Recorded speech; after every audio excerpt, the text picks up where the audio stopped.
just sit there, bask in the euphoria.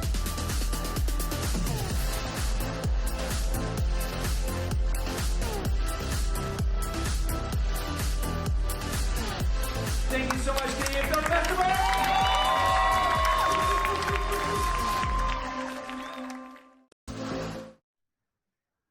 Hello, everyone. My name is Jen Pogue, and I am the industry series producer here for the Canadian Film Fest. Here at the CFF, we are devoted to the celebration, promotion, and advancement of Canadian filmmaking talent. I would like to start by wishing everyone well who is watching today. On behalf of the CFF, we all hope that you are staying safe and healthy. An immense thank you to the frontline essential workers who are out there putting their health at risk to ensure our safety. And thank you to those who have stayed home throughout this weird time in an effort to flatten the COVID-19 curve. It is because we are at home that the CFF is very proud to launch our first ever virtual industry series across the nation, and with our first live streamed panel today. This would not be possible at all without our incredibly supportive sponsors, our own personal superheroes, Super Channel, the Distillery Restaurants, and Retake Furniture Rentals. Please check out the Canadian Film Fest website for more information on our industry panels and events throughout the next 3 weeks, as well as our stellar lineup of films, which we are so excited to present through Super Channel. We will be taking audience questions throughout this conversation, so please feel free to write your questions in the comment sections on our Facebook and YouTube streams. Our team will be fielding them and sending them over to our moderator, Brendan, of whom I am very happy to introduce. Brendan Carmody is a producer, director, and stuntman with integral roles at Don Carmody Productions and Pivotal Post. Brendan, I will let you take it from here and introduce us to our incredible panelists. Thank you so much, everyone, for coming today. Perfect. Thanks very much, Jen. I appreciate it. And thank you again for having us. It's exciting to do this for a second year. Thank you, everyone that's joined us. I appreciate you as, lending an ear, and I'm sure you're all eager to hear some of the things that Don and David have to say, especially with the COVID situation that's going on. I guess we'll start with a little bit of an intro for the two of them, not that either one of them need it. Don, he has been a local and worldwide producer for over 40 years, well over 100 credits to his name, and numerous nominations and awards. David, also a local Toronto producer and production development. He has been very successful. He's got numerous nominations and awards as well. And he is also working very closely with different streaming companies like Netflix and Amazon and CBC. And his everything he knows about how that works is just so invaluable. So thank you, both of you, for joining us. We really appreciate, your wisdom in this ever-changing industry, and it's always nice to see people willing to give back and share some of their time. So why don't we start it off with the two of you giving a little bit about yourself. Dawn, maybe we can start with a quick recap about how you found yourself in this business, formed your own production company, and ended up with the title Hollywood's Man in Canada. Don't take too long. So no, I mean, look, I started right out of university. I went to one of Canada's very first film schools, and through a lot of luck and hard work, I hope, managed to get a foot in the door very young, and started producing when I was 23 years old. First up being David Cronenberg's They Came From Within, or which was also known as Shivers, and and then it was on and on from there through the early horror movie days, where I did 3 David Cronenberg movies and a bunch of other horror movies, and then segued into comedy, doing Meatballs and Porky's and Weekend at Bernie's and a lot of other ones, and then eventually doing a number of things. Right after Meatballs, I moved to Los Angeles and established myself there. And then within a few years found that I was bringing Hollywood movies back to Canada to shoot, because I was telling everybody how great it was. And I was really fed up with the system in Los Angeles, which was heavily unionized, and a lot of waste and everything else. And then started bringing Hollywood movies to Canada, first Columbia Pictures, then Warner Brothers and Disney, and and have done a ton of co-productions since then. Once the co-production situation in Canada opened up, I took full advantage of it. And French-Canadian co-productions, German-Canadian co-productions, UK-Canada co-productions, et cetera, which allows us to punch above our weight. So all of the Resident Evils are co-productions. The Silent Hill movies are co-productions. Most of the movies I do, it seems, my most recent one was Death of a Ladies' Man, which was an Irish-Canadian co-production. So I've been going on, and I forget how many between TV, which I got into about 5 years ago, when David came on board. Between TV and film, it's about 140 credits now. So keeping busy, keeping off the street. Never-ending battle. So how did you and David get connected to form the TV division? People had been after me to set up a television division for quite a while, and I resisted it because I really didn't watch television. I didn't quite understand it. I was really on Silent Hill when, I was working with Sean Bean and Kit Harington, who were both in Game of Thrones, and Game of Thrones hadn't come out yet, but it was coming out, and the two of them drove me crazy to see it because they really wanted me to see it. So I kept putting it off, and then Sean came to me and said, "Well, I'm leaving next week. You have to watch this show and tell me what you think." And I watched the first 2 episodes, which I had recorded, and I was like, wow. So at that stage, I said, well, wait, if this is TV, if this is the new face of TV, I understand it, I can do it. What I didn't understand were, sitcoms and, the police procedural of the week, where the crime and then you solve it in an hour and all that.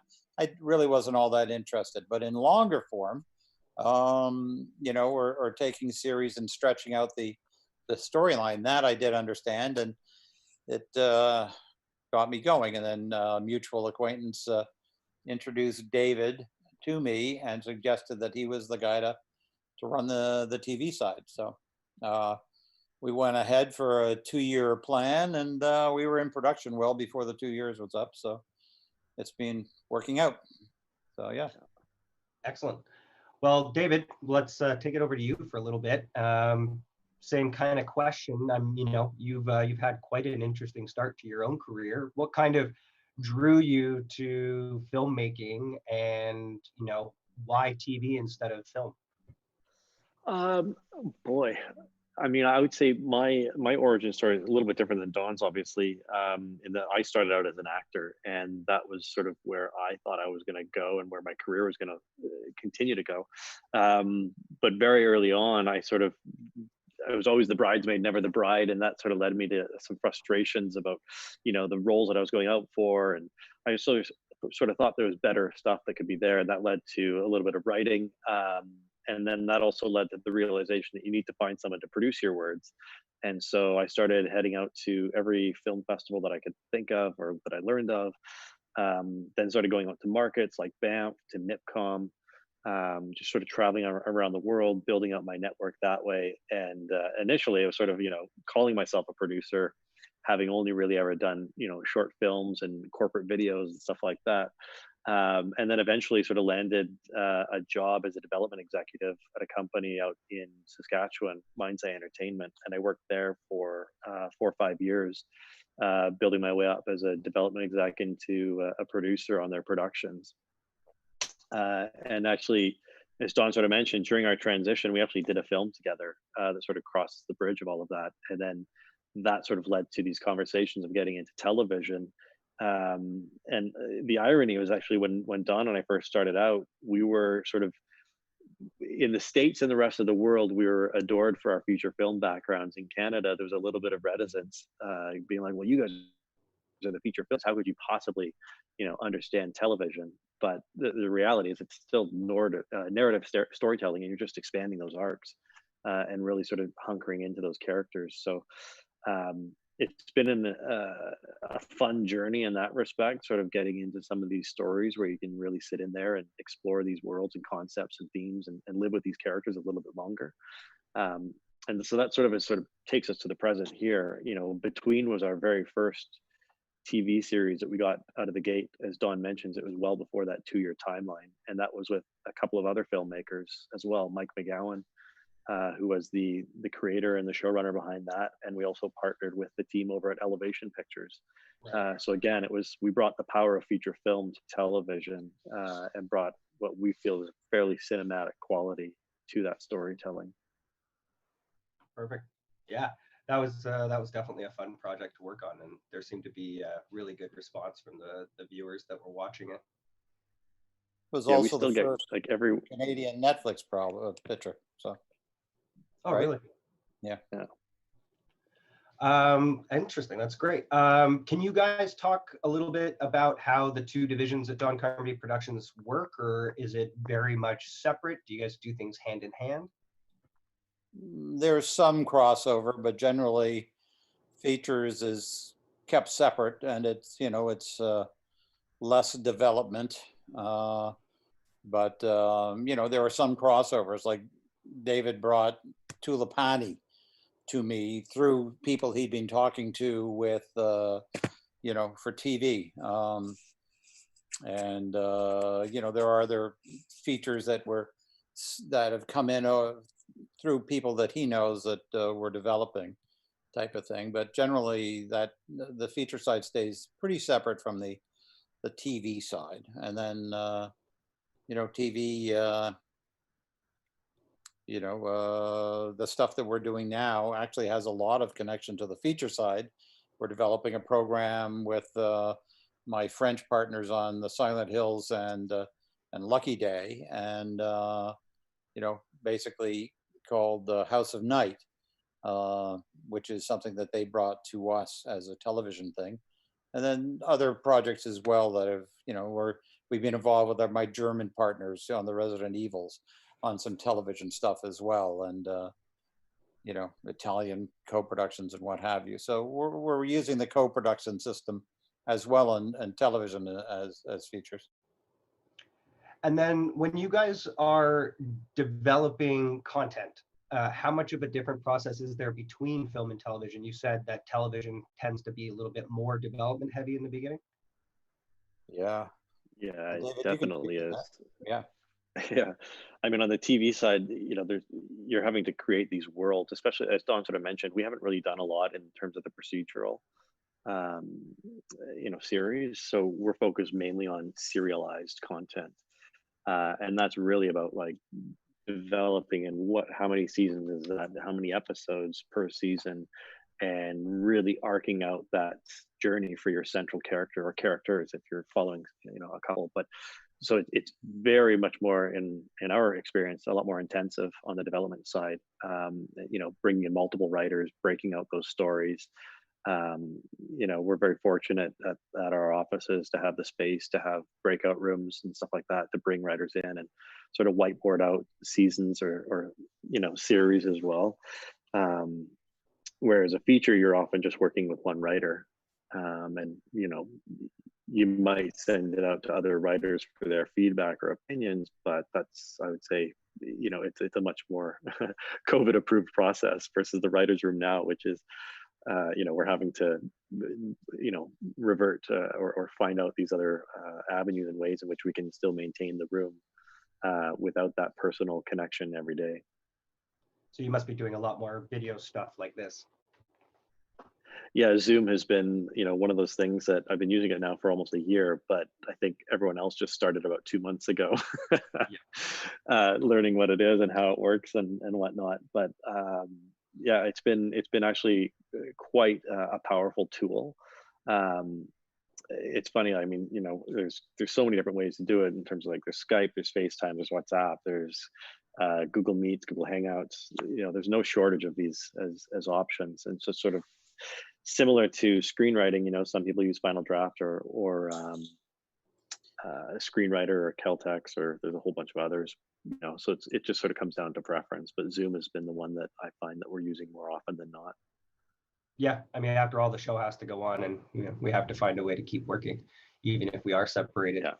I got a good question here from Liz. She says, "Hey, is it advisable for an indie showrunner to make a proof of concept for a series pitch to the networks, or is it better to have better for the network to show interest first before and have them put some funds in?" You go ahead, David. Sure. Yeah. I mean, it sort of depends on. I'm assuming you're Liz, that you're asking in regards to scripted content rather than lifestyle or reality. My understanding on the lifestyle reality side is you absolutely need that proof of concept because that's usually host or talent driven, and you want to see how that person's interacting in those environments. There are broadcasters that are paying to create those. But that's not really what we focus on. We're strictly in that scripted space. On the scripted side, it really comes, I wouldn't say that you would need that necessarily. Sometimes that can actually be a disadvantage to you because you're likely going to be doing something on the cheap for something that doesn't, it's not cheap, right? An episode of television is a multi-million-dollar endeavor. And if you're going to go and try and make a promo for that on a shoestring $20, $30, $50,000 budget, is it going to be indicative of the actual show that you're looking to make? And there might be some genres that you can get away with that, but on the whole, it might actually hurt you because when you send it out for people to look at, they're going to look at that as if it's the final product, and that might not be as representative of the show that you're looking to sell ultimately, especially if like the special effects aren't up to snuff and stuff like that. Got it. That's definitely a good point.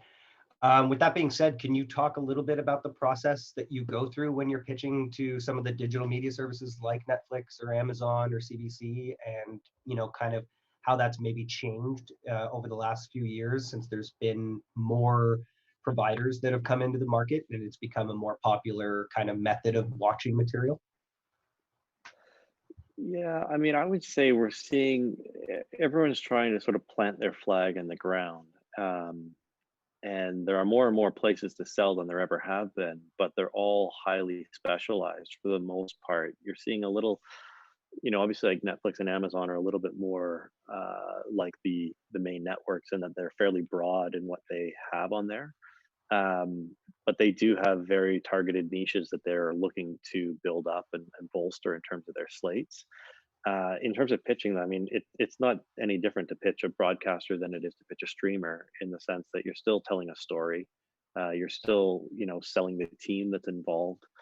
So it's about romancing the story behind the story, and providing the confidence to them that you are the team that can carry this through and deliver on what it is that you're selling, you're pitching.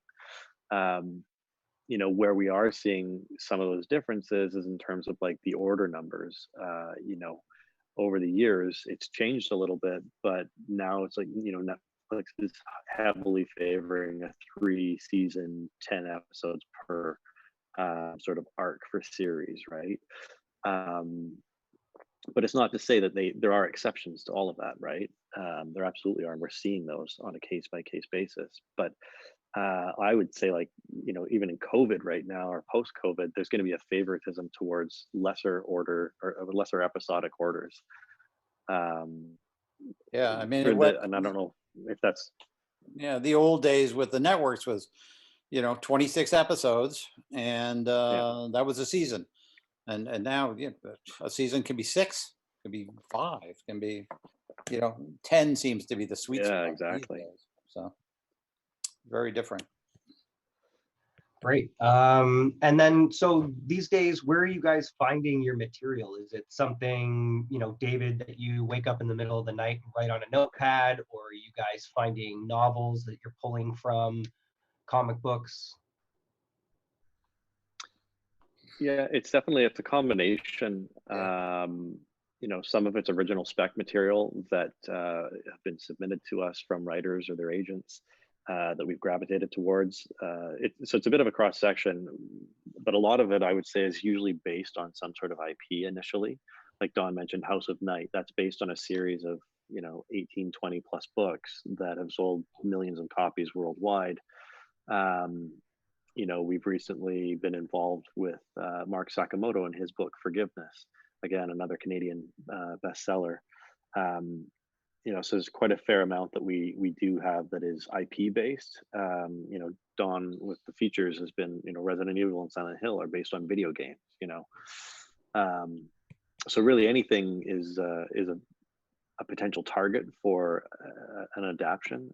But then we do also have some of the original stuff that, Brendan, you're actually absolutely right. Like, it is not necessarily an idea that I come up with at 2:30 in the morning and I jump out of bed to write it down. But, there are some avenues and stories that we go, this is a world that we really want to tell and get into. And then we will commission writers, and sometimes myself included, to build out that world and that story a little bit more before we start taking it to networks and sales agents and distributors around the world. Right. With that being said, Maurice asked a great question. She says, a lot of voices ranging inside and outside the industry have been calling for better representation of people of color, LGBT, and disabilities to be on camera as well as behind the camera. While there's been some progress, different shows like Kim's Convenience and Schitt's Creek, majority of Canadian content is focused and created by straight white people. Are there any plans or initiatives in place that are currently in effect at Don Carmody Productions? Is this something that you guys are, kind of already doing throughout your projects? Well, certainly when it comes to gender, we've already done that. We were very careful on Northern Rescue that, half the directors and half of the writers were, actually the bulk of the writers were female. It's gender neutral casting as much as possible. So, if a character happens to be written white and they bring in a Native American, hey, fine, we'll look at it. Definitely open to that. And we're involved with writers of color and of not only Black, but also Southeast Asian, et cetera, et cetera. Constantly entertaining material from all over the place. So, it's Yeah, not and ultimately what we're finding. Yeah. What we're finding is by bringing in those different voices, you actually elevate the material because you're bringing in perspectives that we wouldn't ordinarily see, and it's not to negate our own perspectives; they're equally as valid. But just by having that smorgasbord of perspectives is ultimately healthy, and it's more representative, frankly, the Canadian population and also where the world population is heading as well. So you would be a fool not to include as many voices and representations as you possibly can.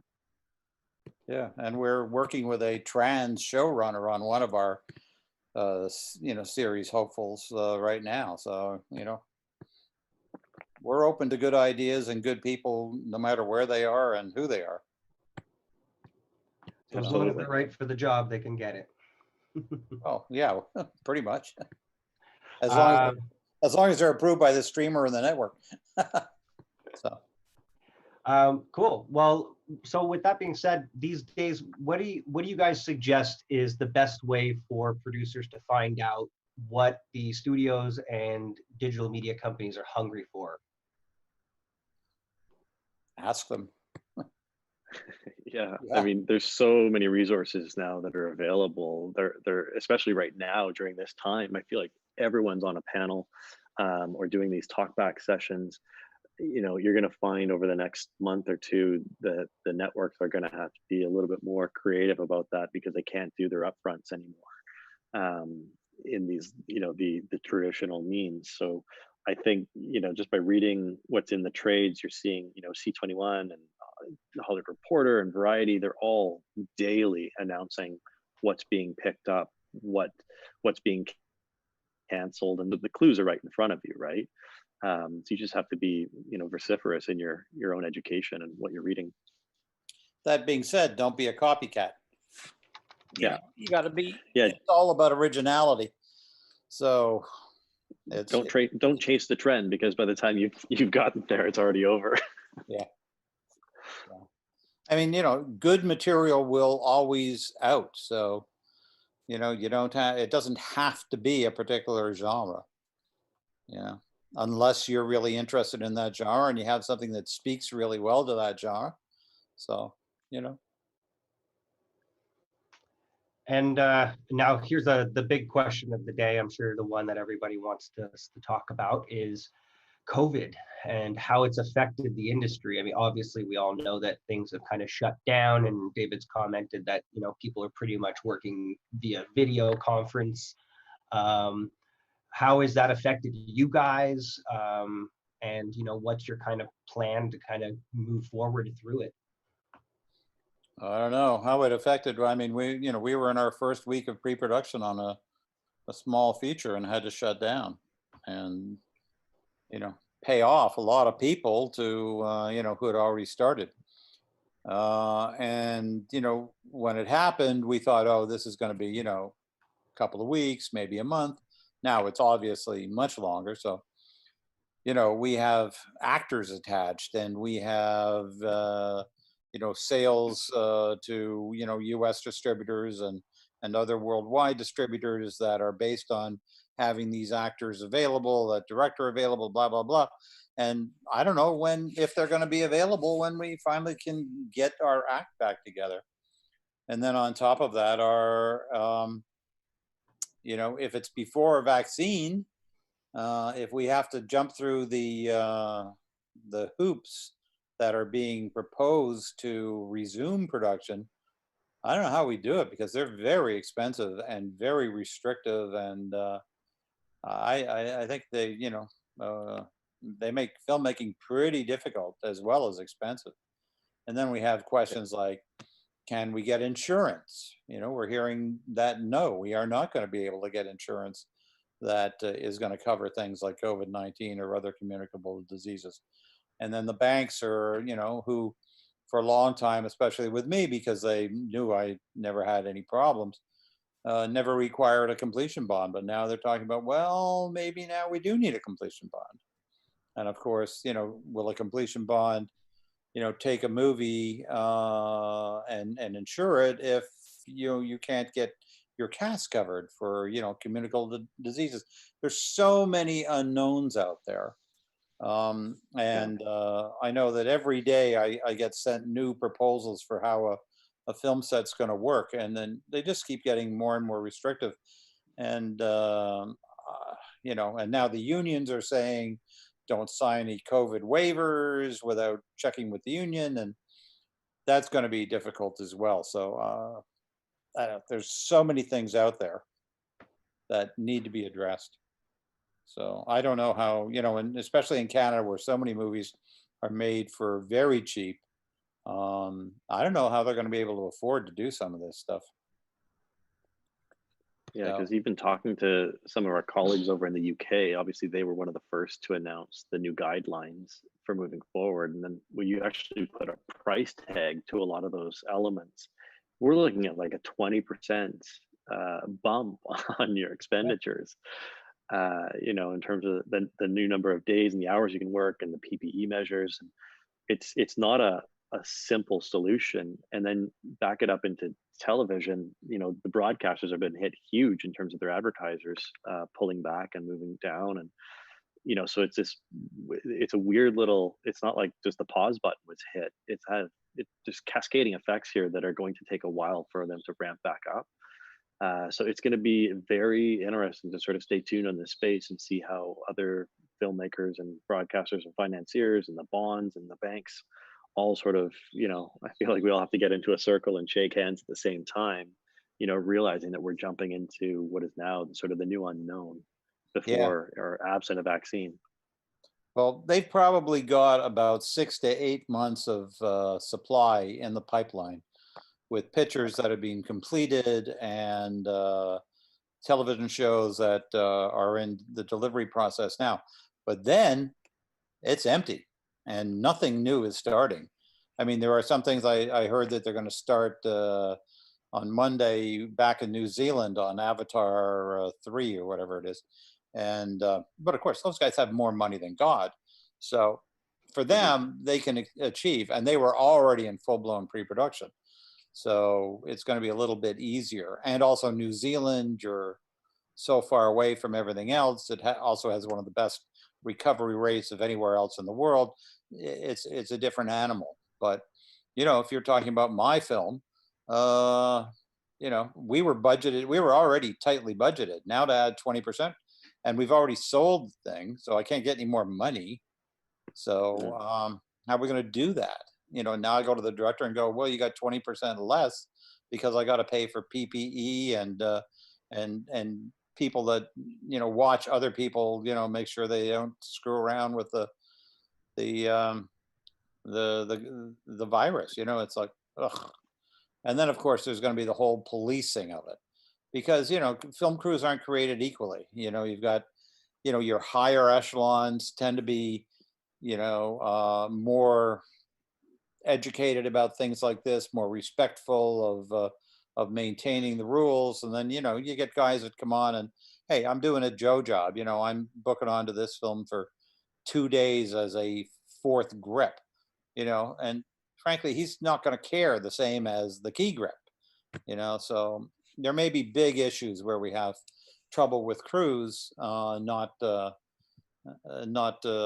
the guidelines. And then, it's always a question with extras, depending on where you are. If you've got a professional cadre of extras, you can count on them. But if you're up in the boonies and you're working with local townspeople as extras for the first time, they're not going to be as aware or as caring. So there's all kinds of things. Believe me, I lie in bed awake going, how the hell are we going to do this? So, I mean, I pray for a vaccine. That's what I do. Yeah. And even on the writing side, like in our rooms, we're pondering, it's like, do you write stuff down at the moment? Being like, well, we probably don't need extras here. Can we set this somewhere else so that is, whatever the new normal is going to be when we finally get something to a production stage, but then will audiences, will they actually enjoy watching programming that everyone stands 6 feet apart and, and there's no extras or you're recycling extras, that type of thing, Yeah, I was on a conference yesterday and said, oh, well, you make extras up, digitally. Well, yeah, we can, but it costs money. So, It can cost a lot more than hiring the extra, that's for sure. yeah. So with that being said, David, with the writing, when do you put ink to paper?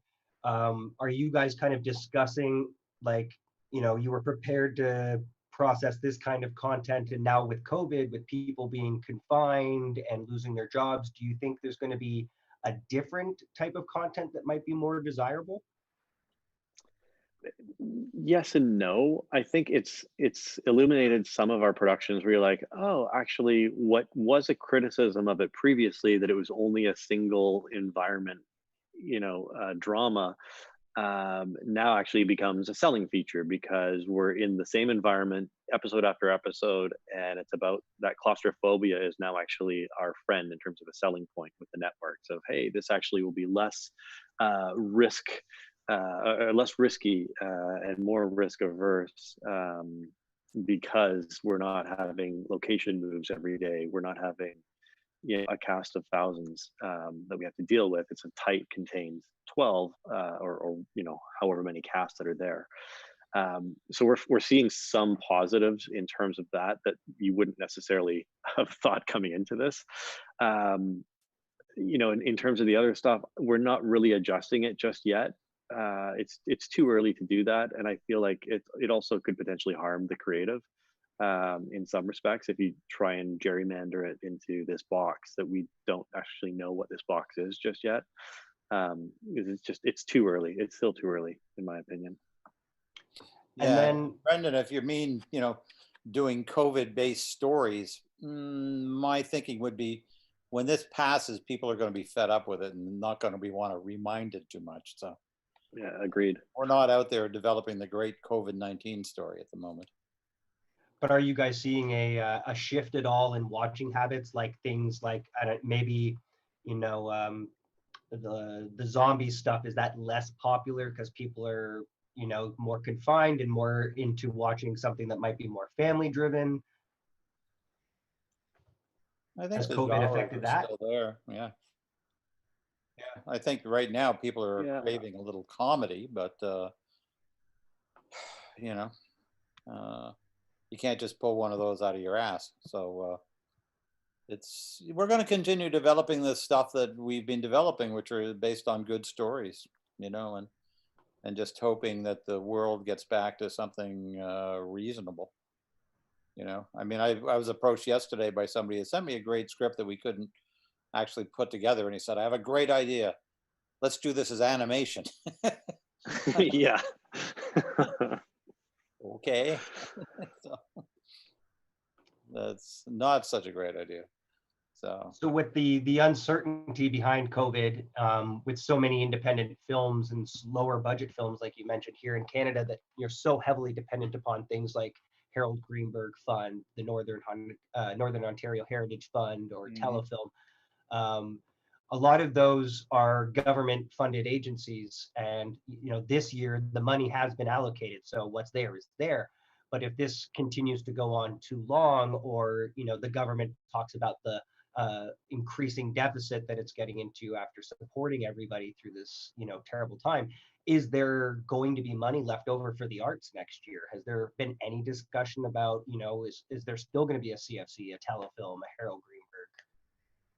Well, I think so. I mean, certainly the Liberal government has always been supportive of the arts, and I think will remain so.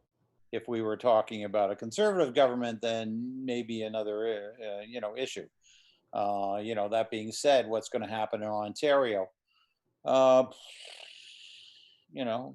yeah, there may be some retrenching, but other provinces have other priorities. Like Manitoba has just re-upped and made permanent their tax credits, so I think they're going to be fairly safe. British Columbia.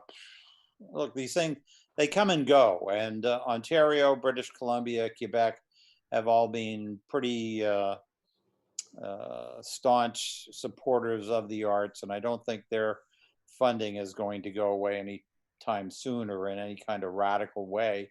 And certainly the Trudeau government so far, $500 million to support the arts right now has been, just for COVID-19 measures, has been, pretty welcome on top of Yeah, the other there's a recognition at both the federal and provincial levels right across the country of the film and television industry as a huge economic driver. We're not talking small dollars here. The GDP of the industry is into the billions, um, across most provinces, and so like that's not a drop in the bucket. So they're taking it very seriously, and I think that 500 million, that was a very strong message from the federal government. We haven't forgotten about you. We know you're hard hit. We know you're probably at the back of the bus there with concerts and sports and restaurants reopening. Um, so they're definitely trying to make sure that we can all stay, afloat until we start to figure this out.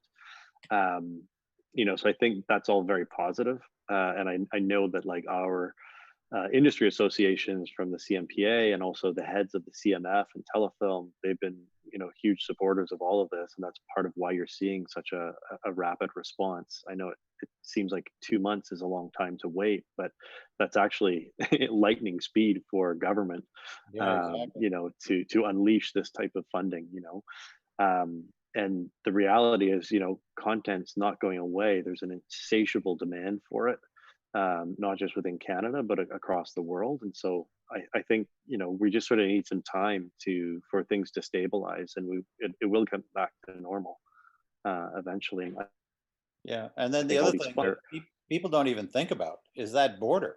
Right now, that border's closed. oh So, yeah, yeah, all that American money that flows into Canada for television and feature films, they're desperate to come back and would like to come back, but until that border opens, nothing is going to happen. And we don't know when that border is going to open. Right now it's what, June 21st, but it could be extended.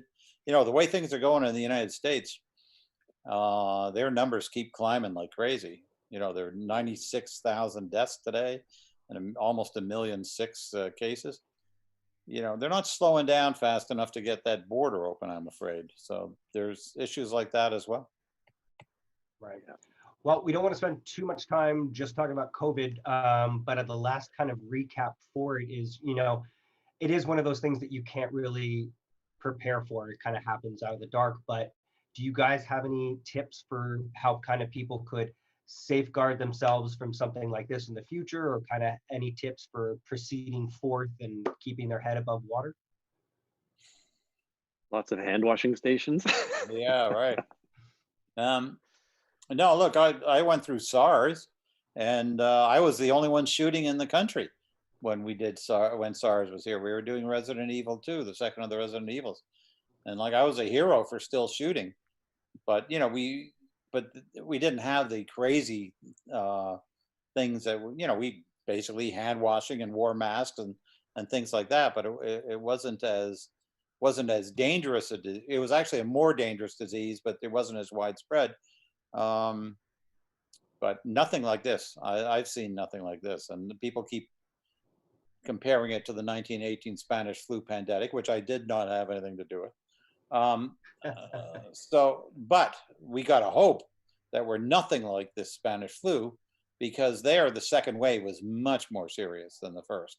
So that's the other thing, is we don't know if there's going to be a second wave or more of these diseases coming out of China or Southeast Asia or Africa. That's where a lot of this cross contamination between animals and human beings are is taking place. And this came out of the blue. Nobody was prepared for it. I think we're going to be better prepared for the next one, but this one ain't even over yet as far as we know. So I don't know what to tell you to be prepared. What did I do there? Anyway, I lost the image. Yeah, I would say, like, I don't want to say this is a good thing, but at least the entire world is in this together. This isn't one country is falling behind. So we're all being affected, at a roughly equal rate. So we'll get back to work, but Don's absolutely right. That border is a huge issue for Canada. And that, I think, will delay us that much further to sort of getting back to whatever the new normal ends up being. Mm-hmm. Great. I'm going to pick up another question here. So let's go back to some development stuff.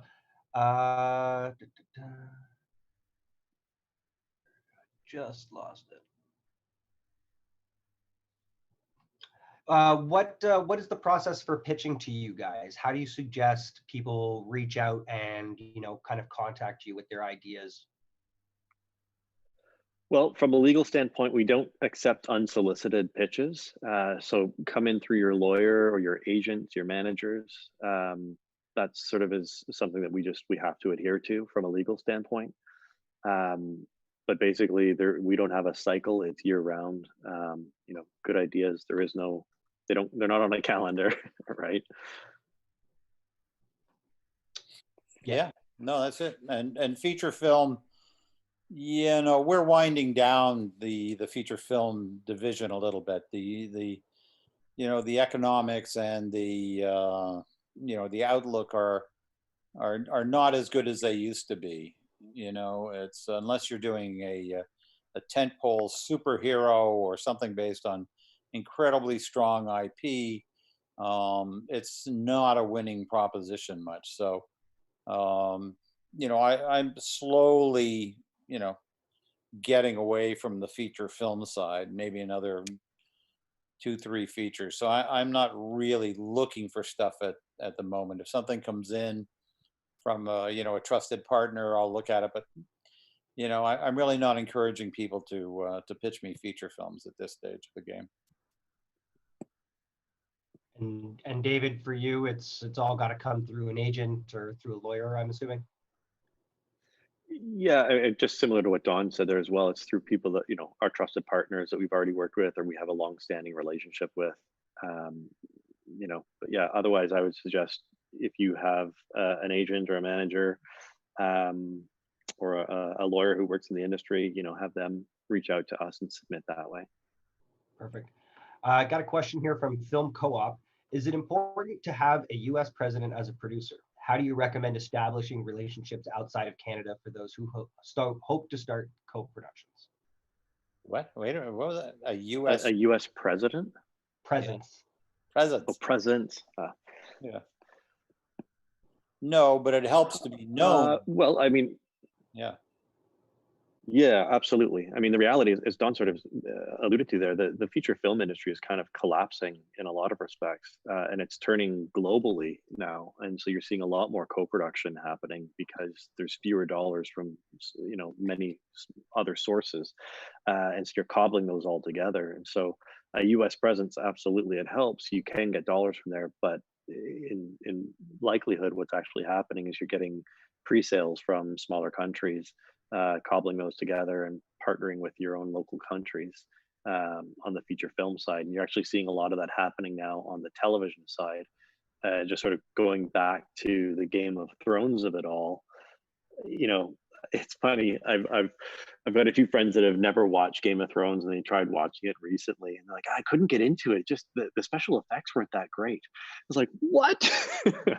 So the Game of Thrones raised the bar from here to way up here into the stratosphere in terms of TV, and every season they've continually raised that bar further and further, and that's where the state of television is now. Audiences are so sophisticated, and budgets are continuing to go up. And now, because of COVID, we're going to see them go up 20%, 30% more. And how do you find those dollars? Well, it's through co-production and through the globalization of content. And so you're going to see a lot more of a push towards partnerships, I think, but also partners on localized content, because no one really knows internationally what travel restrictions are going to be like. And if you can even have your cast, come in to shoot for you, so I think you're going to see a lot more, what's hyper local is now universal in its appeal. So shows like A Broadchurch or stuff like that will still really sort of resonate with audiences internationally, but it's something that you can do in a very local context. Have you guys had any conversations or any thoughts about doing the whole crew and cast quarantine in order to get a production going, or is it more you'd rather kind of wait to kind of see how things are going to develop before doing something like that? I don't know how you can quarantine an entire crew and a cast.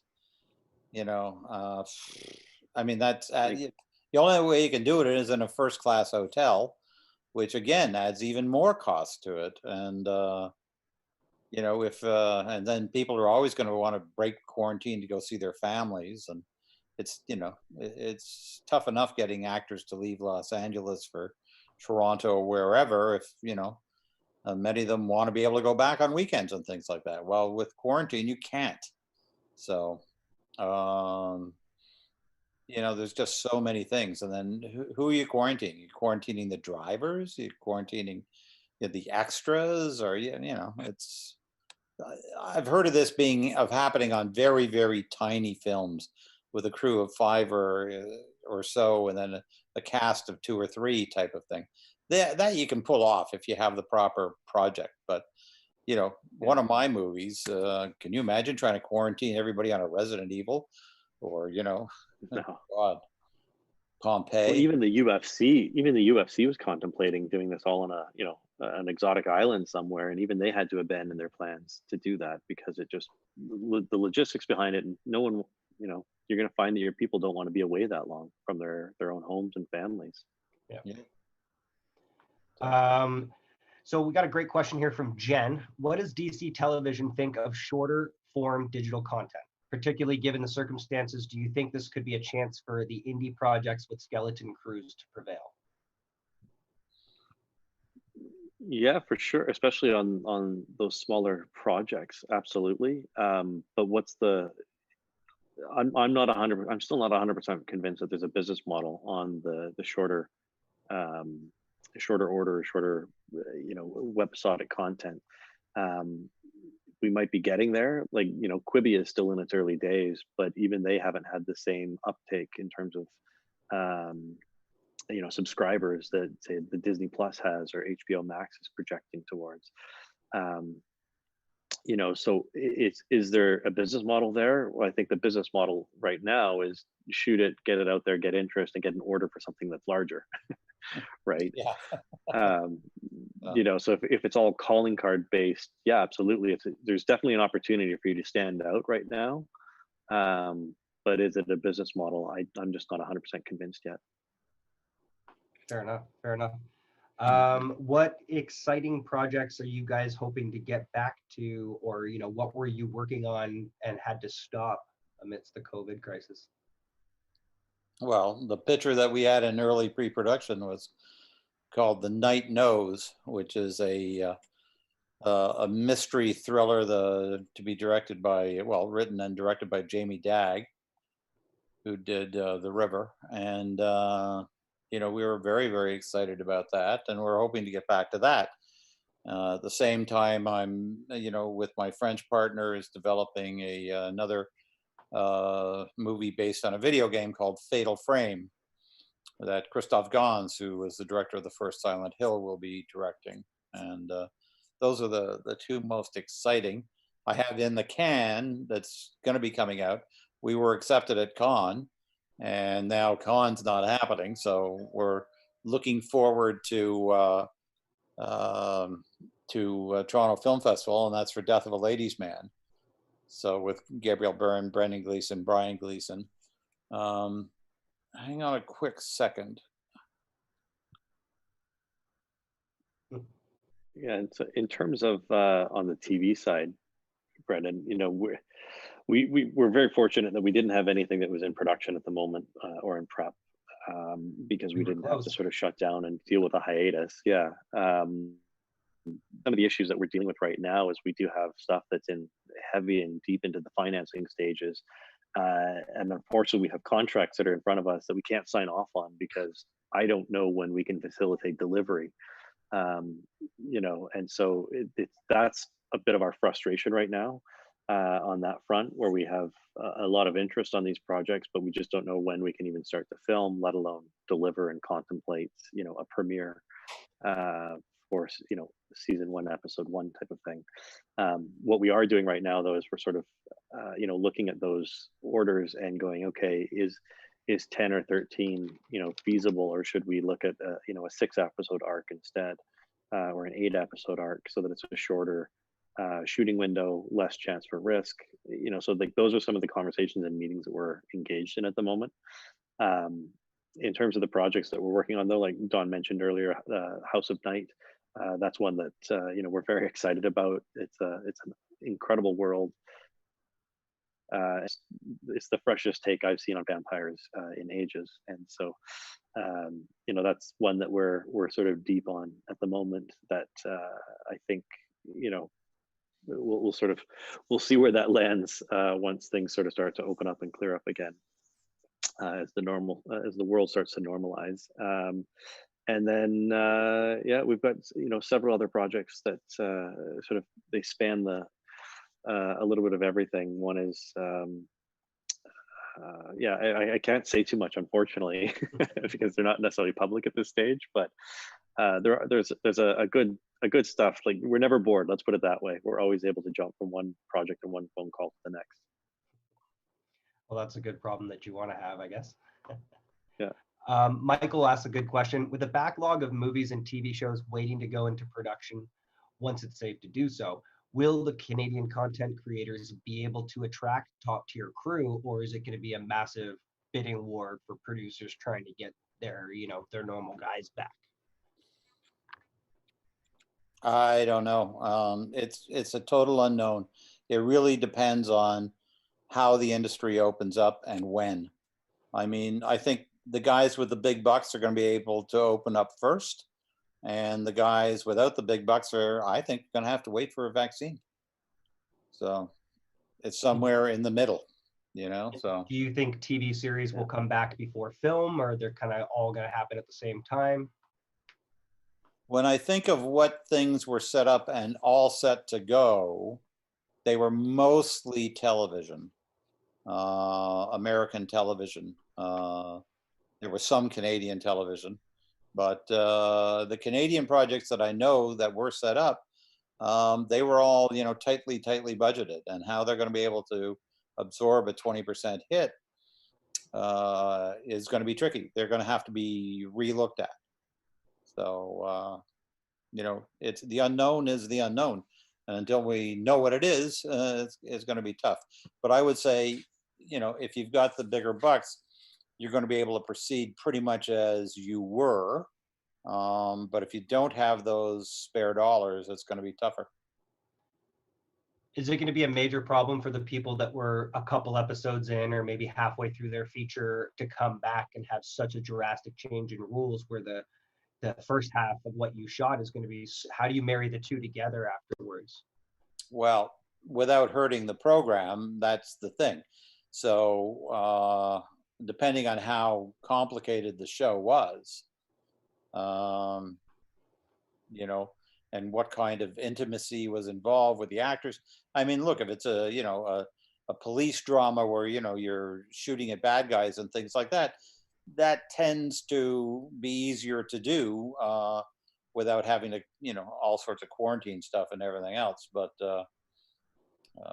you know, if it's an intimate drama, you know, with a lot of people very close to each other, it might be a little harder to do. You know, I think of, you know, you think of the shows that are out there now that are like Mrs. America, if they had been in the middle.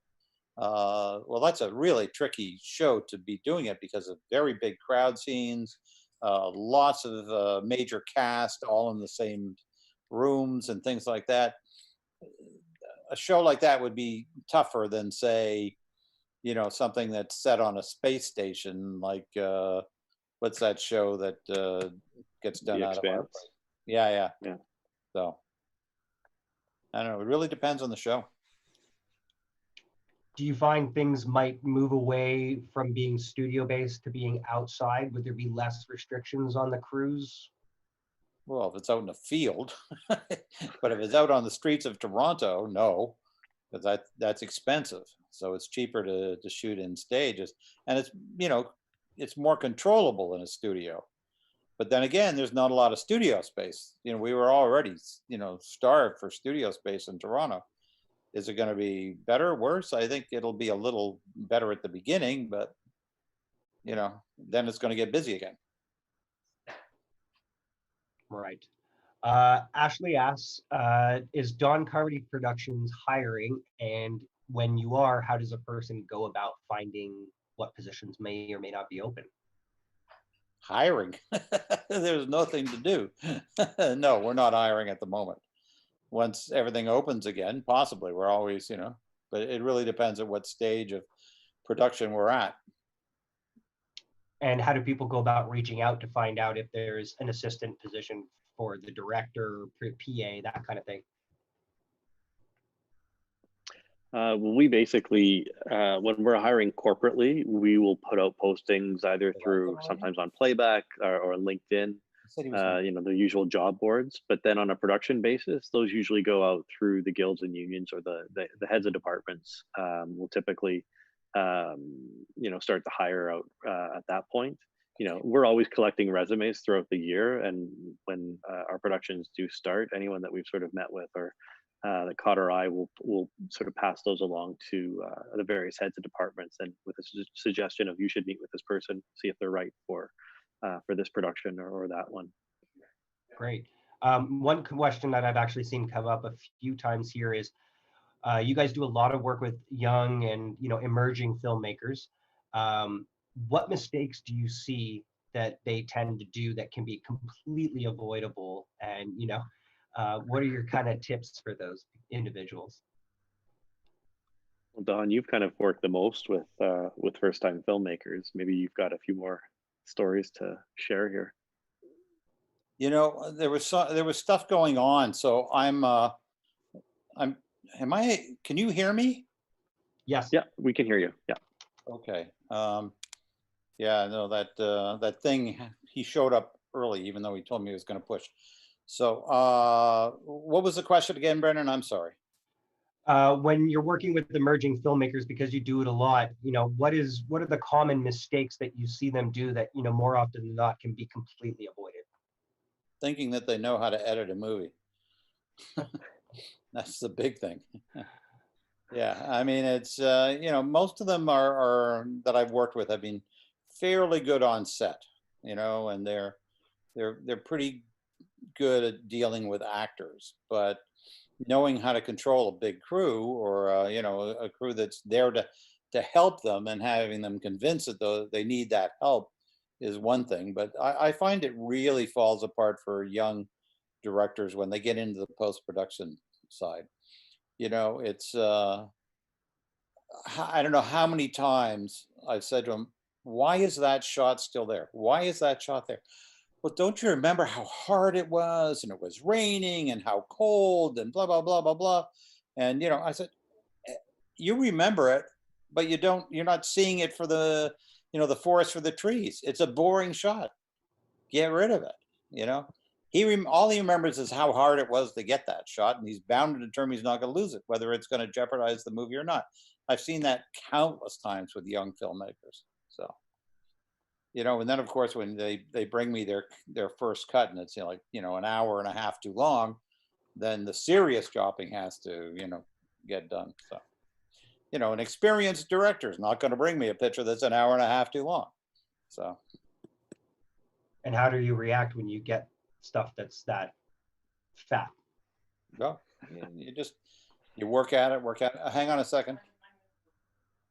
Okay, guys, I'm going to have to leave. I can take one more question. Is that okay? Yep. All right. Well, then why don't we wind it down? You know, we appreciate you guys taking the time to talk with a bunch of these young and hungry emerging filmmakers. And, you know, I'm sure we've got most of the questions answered. Is there anything else that you guys kind of wanted to cover, or last kind of words of wisdom that you wanted to hand out?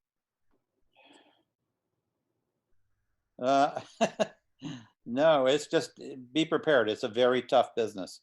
Be careful. You know, it's what you wish for. It's, you know, it's not easy, and it's not, you know, it can be incredibly beneficial and incredibly rewarding, but it's not for the meek or the people that don't like to work hard. So anyway. Well said. Yeah. David, all right, guys. Any gems? Hey, thank you so much. Don and David, we won't take up any more of your time today. We really appreciate it. We had feeds that were hopping. Everybody great. really appreciates the time. So thank you so much.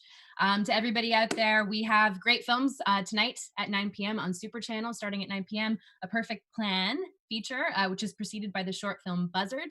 And we have awesome industry panels and events happening next week as well. So please check out our website for that. Thank you, everyone. Thanks, guys. Bye. Great. Hello, my name is Wendy Potonsky, and I'm the managing partner and owner of Retake Furniture Rentals. Retake is once again a proud supporter of the Canadian Film Festival and is working to contribute to the Canadian film and TV industry by making it an easy and sustainable place to do business. Retake understands the importance of set design and the dynamic nature of the film and TV industry, which is why we created a company to specifically support Canadian filmmakers. Retake provides sustainable short and long-term furniture rental options to meet production schedules and product needs. Our in-house upholstery services can tailor our product to meet your set design requirements and match your color schemes. We use sustainable approaches to minimize product going to landfill when you no longer need the furniture on your set. Retake can also assist you in setting up your office with sustainable alternatives to keep your team working safely as we all head back to work during this unprecedented time. Our goal is to help you create memorable sets. Stay safe, everyone, and enjoy the films and shorts at this year's Canadian Film Festival.